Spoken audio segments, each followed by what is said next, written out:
Today, I am going to talk about why you can't just revise your own work. No matter how great you are, no matter how good of a writer you are, you cannot revise completely by yourself. And we're going to talk about why that is. Hey writers! If you want to write great books just like the ones you've been reading and falling in love with all your life, the Better Writer Podcast is here to help. My name is Olivia. I'm a former high school English teacher turned developmental editor and certified fiction book coach.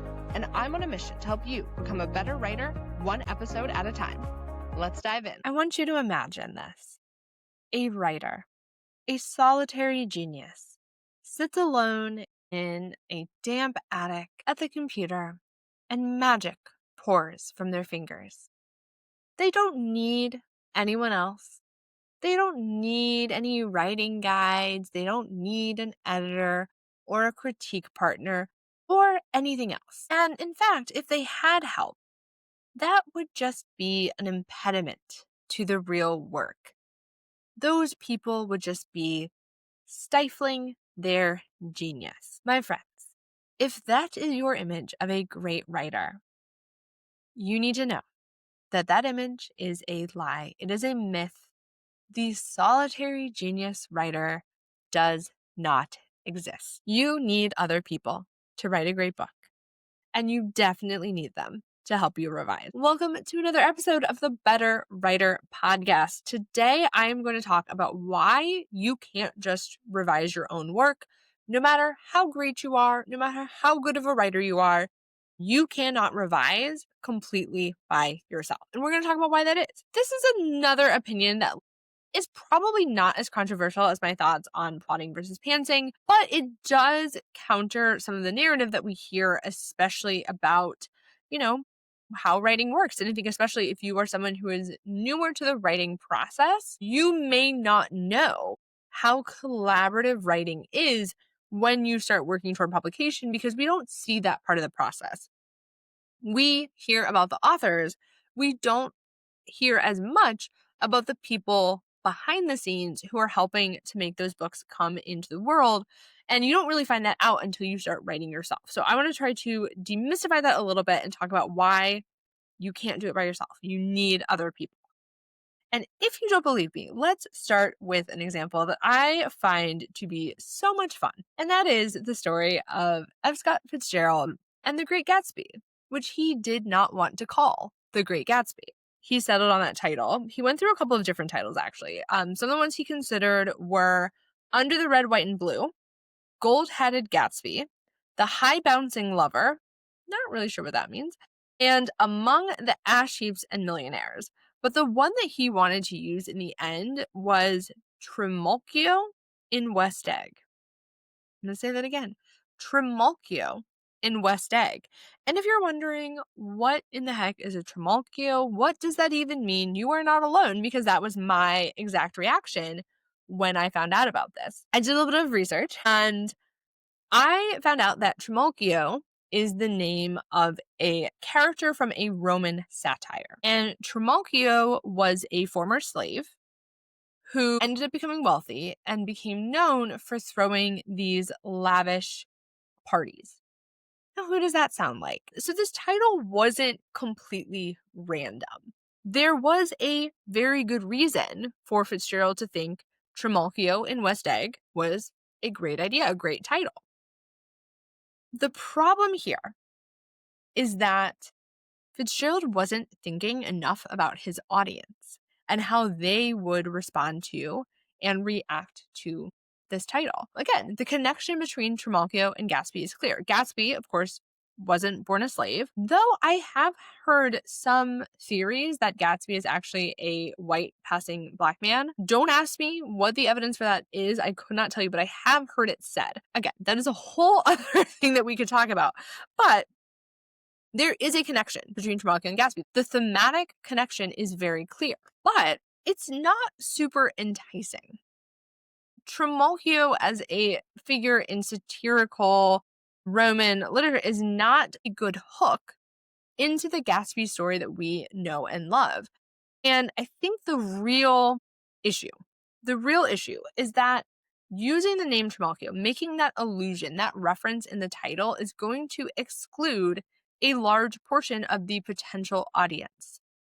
For most Americans, Pinocchio is not a recognizable character. I had to go and Google who that even was or what that was referring to. I'm guessing that 100 years ago, when Gatsby was originally written, that reference may have been more familiar to a certain class of people. Fitzgerald's Yale friends may have known who Trimalchio was. However, I'm going to guess that even 100 years ago, that was not a common reference for most Americans. That was probably just a common reference for someone who took the same classes as Fitzgerald. He probably heard about Trimalchio in a class at one point or read about him in something and it was like, yes, that is the perfect thematic connection. But he was assuming that the parallels he drew in his own mind would automatically make sense to his readers. He was making an assumption about what his audience would associate with the name Trimalchio when they saw it in his title.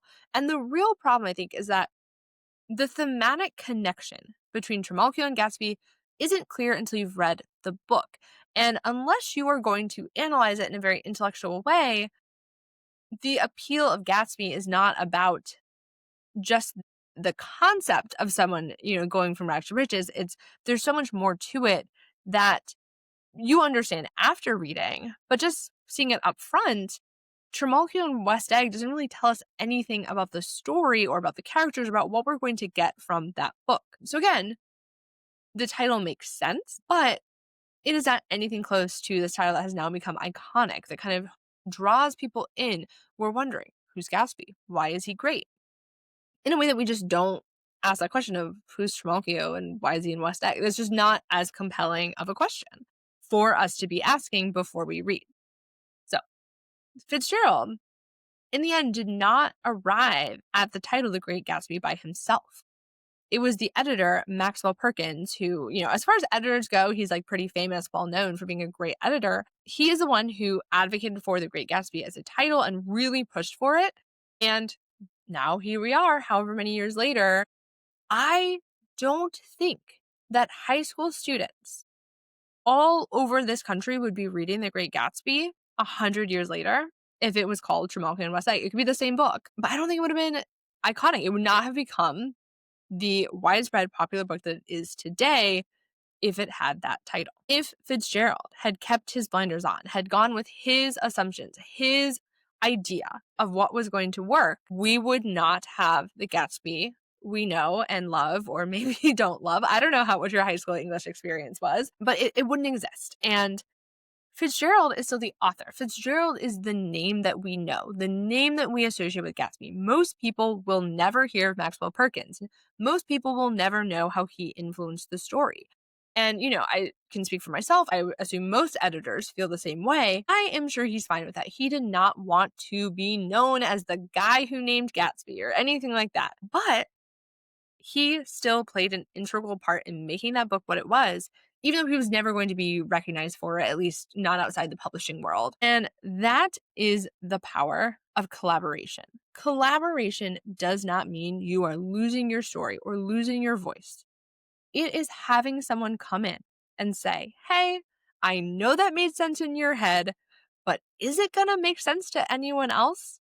You need that person because our brains are not designed to do that kind of thinking on their own. Let's talk about the problem with our brains. I want to start this by saying our brains are magical. Our brains do so many incredible things. And even when things sometimes go wrong, I say this as a person who has struggled with depression for a long, long time. There are so many things that our brains do that are just straight up magic. The fact that we are alive and talking and thinking and reading is incredible. But our brains are not perfect, as we all know. And one thing about how we think and how we function is that our brain operates based on patterns. And that's because we have to. Our brains are constantly inundated with information. Sensory details are coming at us from all directions all the time.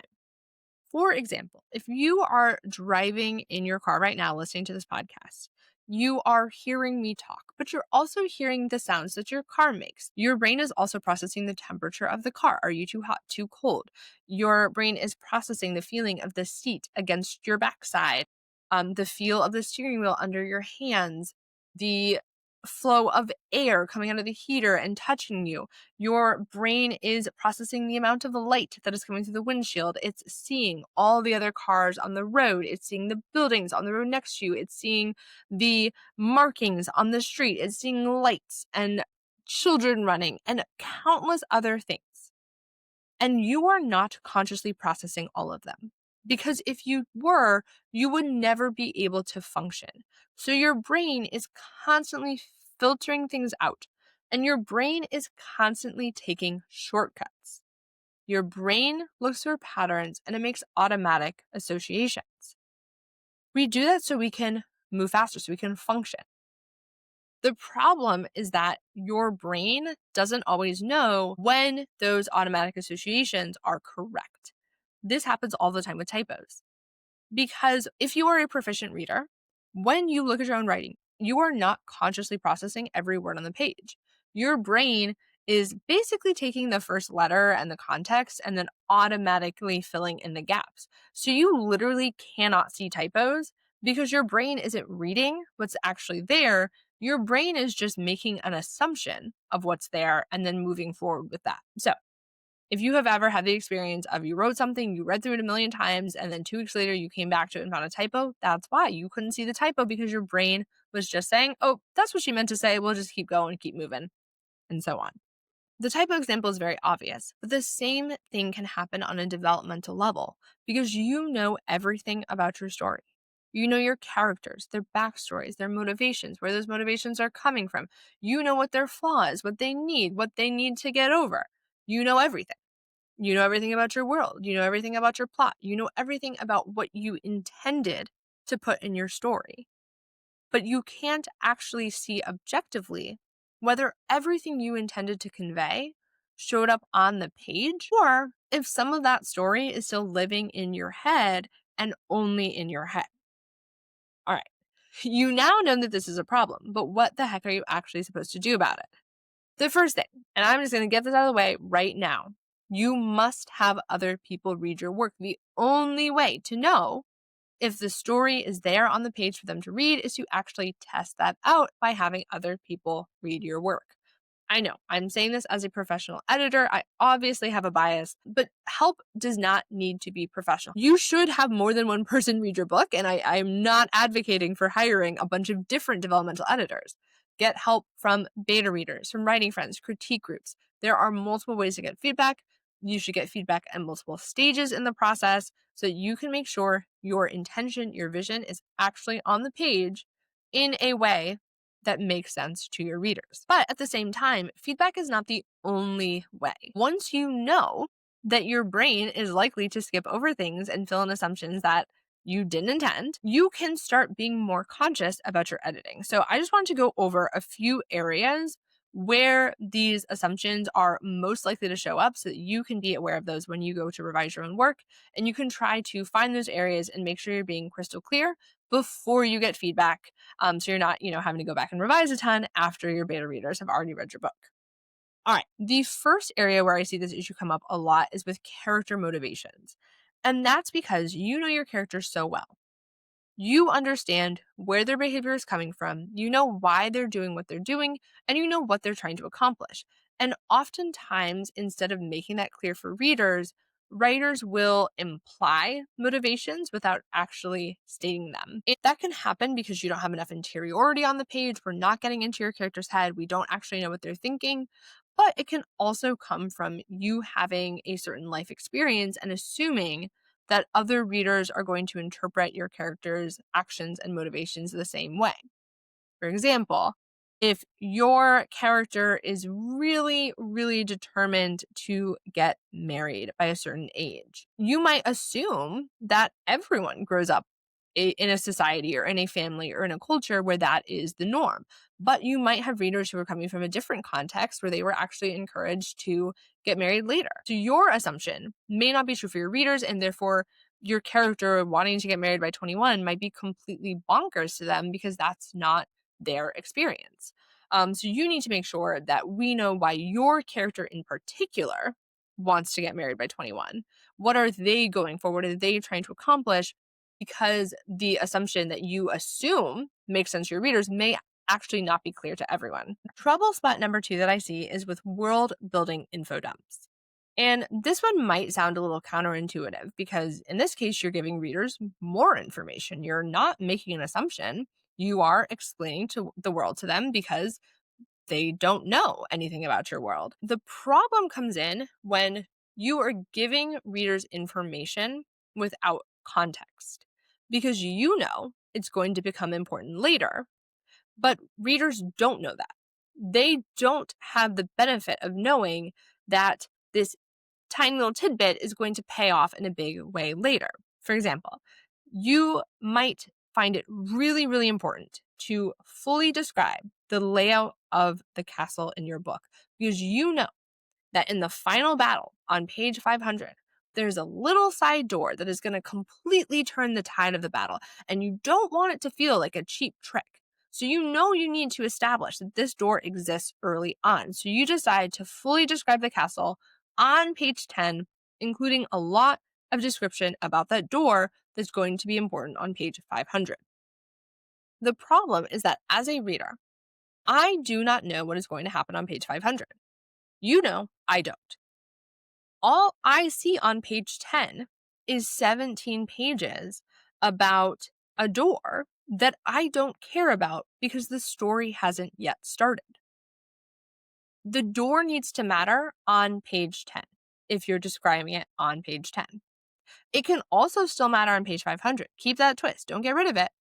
But you need to find a way to make that information about the door relevant on page 10. And you also need to filter out what is actually important for people to know.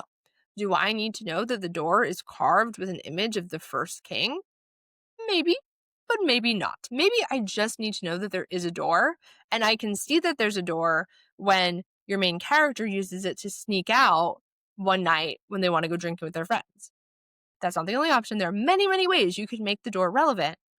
But if you just describe the door, if you just give me that detail completely devoid of story context, hey, I'm probably not going to remember it. But more likely, I'm going to get bored and shut the book and not come back to the story. And I will never make it to that epic battle on page 500 because I wasn't hooked by the story in the beginning. So again, we want to world build. We need to world build.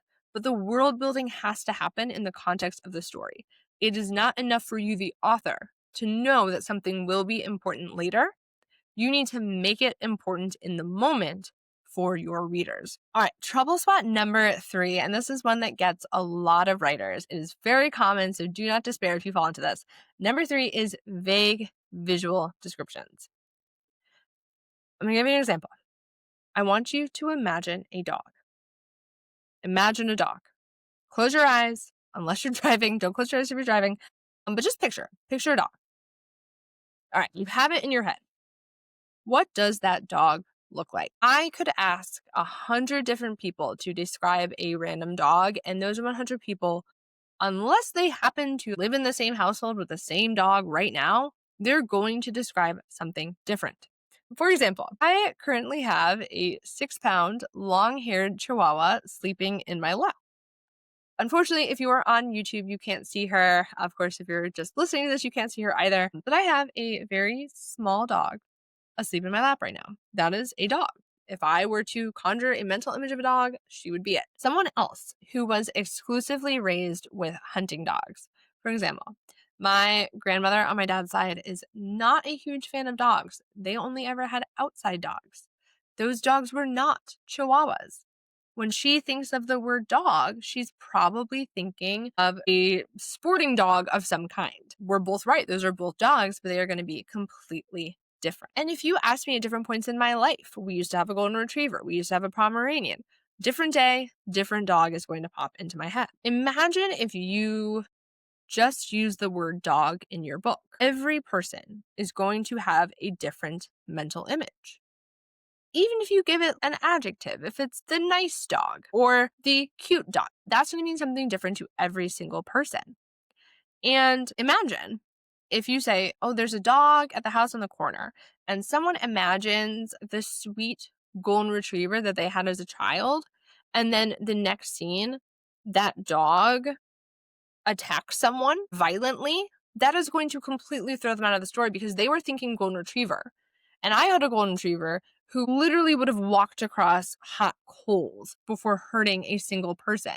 So if you tell me that the dog on page 6 bites a child on page 7 and I'm imagining a golden retriever, that does not compute.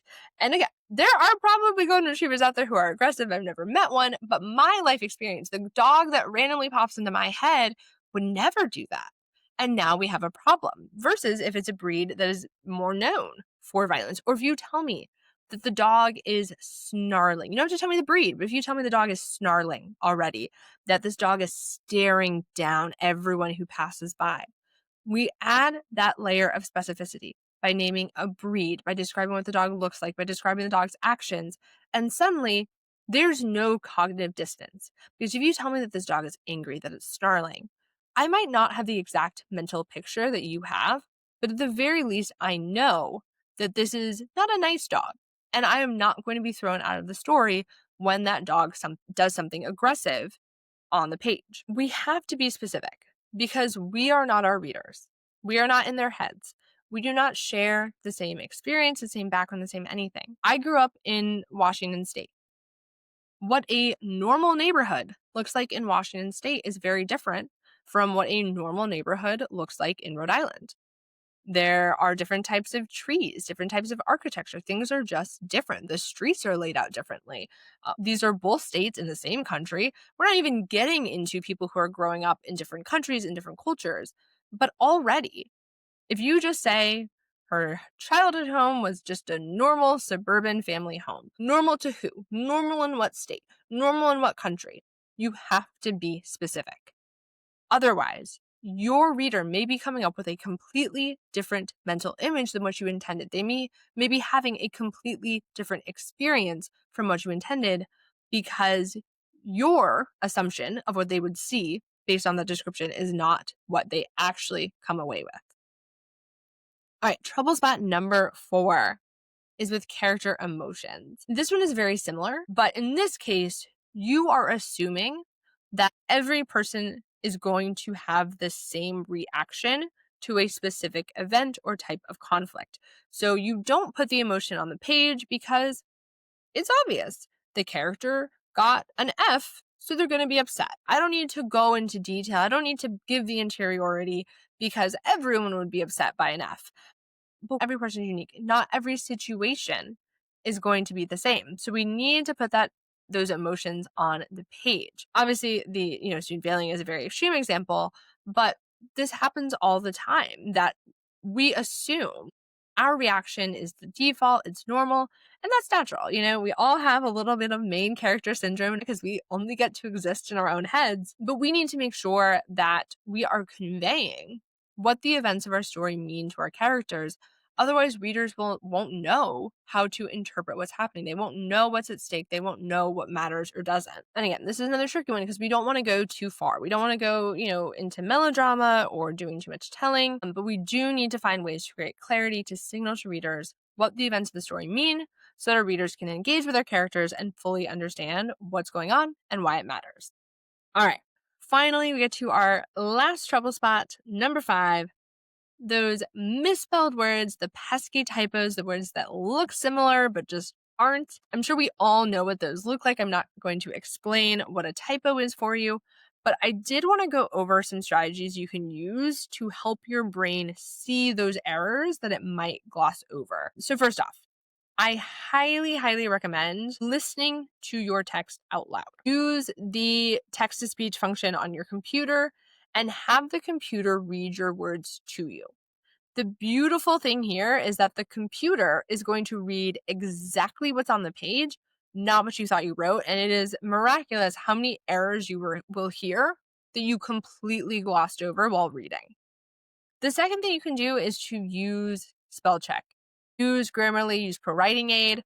Typically, those AI-powered checkers, they're not generative AI, they are AI-powered.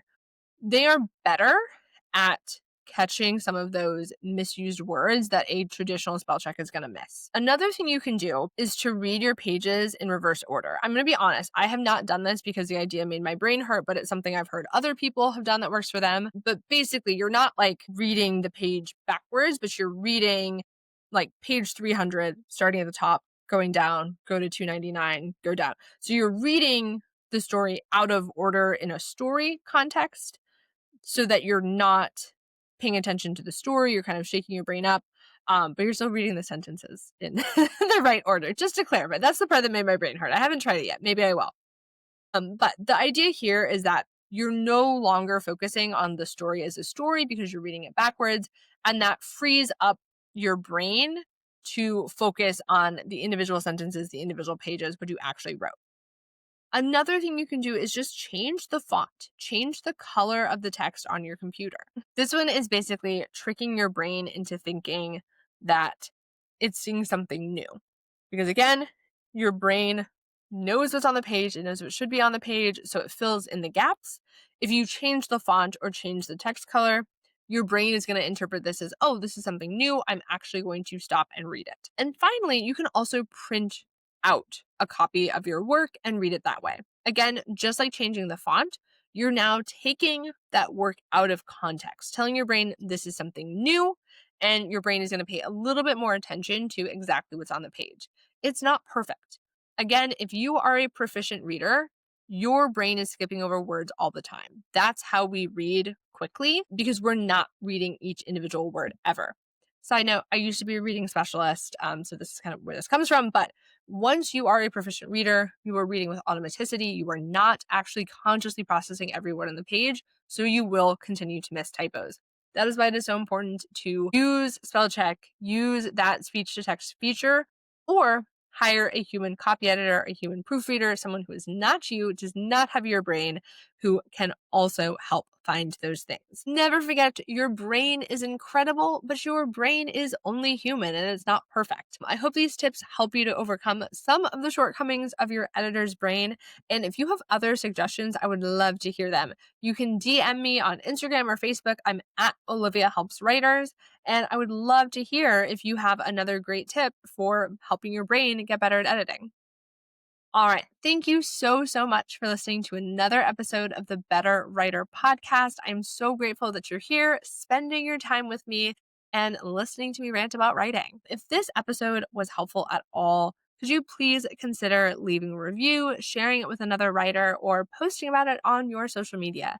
This is a brand new show, and my dream is for it to find as many writers who need it as possible, and I could really use your help. So please share. I would be so grateful. You'll be your hero because you get to share this great writing advice with someone else who needs it.